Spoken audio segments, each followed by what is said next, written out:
Break na ba kayo ni Zara? Sasabihin ko na yung totoo, pero bago ko sabihin, gusto ko muna malaman nyo to. Deserve nyo rin malaman kasi you've been supporting us for more than 3 years. And sobrang thankful kami sa mga Zaramon supporters for always supporting us. Kung ano yung meron kami ni Zara, totoo lahat yun, hindi yun content. We started as friends. Nagko-collab lang kami sa TikTok and I really liked her.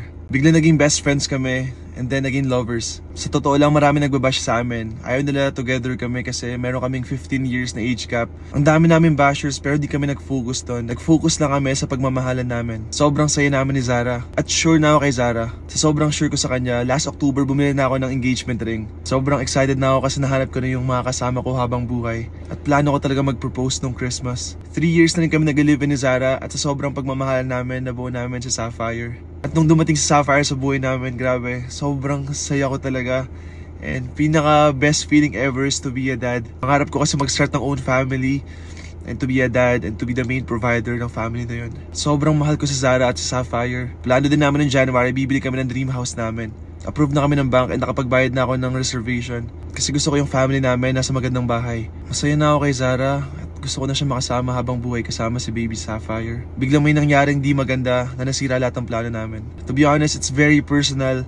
Family matter yun. Sobrang unexpected yung big problem na yun. And that broke my heart and changed everything. Beyond my control na yun and sobrang naapektuhan ako sa pangyayari. Na kailangan kong mag-seek ng professional help and mag-therapy. This is very serious for me and sobrang na-depressed talaga ako. Sabi ng psychologist ko, may PTSD daw ako and kailangan ko mag-antidepressant everyday. Kinailangan ko na talaga ng tulong kasi naapektuhan na ako mentally dahil sa bad experience na yun. Sobrang personal kasi yung nangyari kaya bawal namin sabihin. One thing is for sure, I will always help Zara provide and take care of baby Sapphire. Always ako nagpo-provide kay baby Sapphire. And I'm sorry Sapphire kung nasira yung family natin. Di kami pwede maging together ng mommy mo dahil sa nangyari. But we will love you unconditionally and we will always give you a beautiful life, okay? Daddy's always here. Baby Sapphire, I'm always thinking about you. And I love you so much. Masakit bilang tatay na di nakikita yung anak.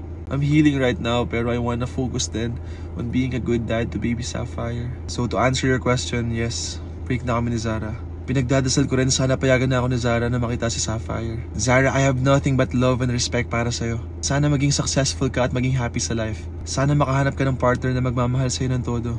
And I'm sorry kung di ako yun. Zara, what we had was real and I gave you all my love. Sinubukan naman natin, diba, for 3 years. I pray na sana mag-heal ka na. Sana maging friends pa rin tayo kahit ganito. Para kay Sapphire. Sapphire, I love you so much and Daddy's always here, okay? I'm gonna see you very soon and I love you so much. I'm always praying for you and sana makita na kita. Things will get better, guys. Sa lahat ng mga Zaramon supporters, thank you so much. We love you guys and thank you for loving us back. Sabay-sabay tayo mag-heal this 2024. Kung may pinagdadaanan man kayo, kaya niyo yan. Kami kinakaya namin. Depression is not a joke. Things will get better. Always pray to God and know that He has an amazing plan for you. I love you guys.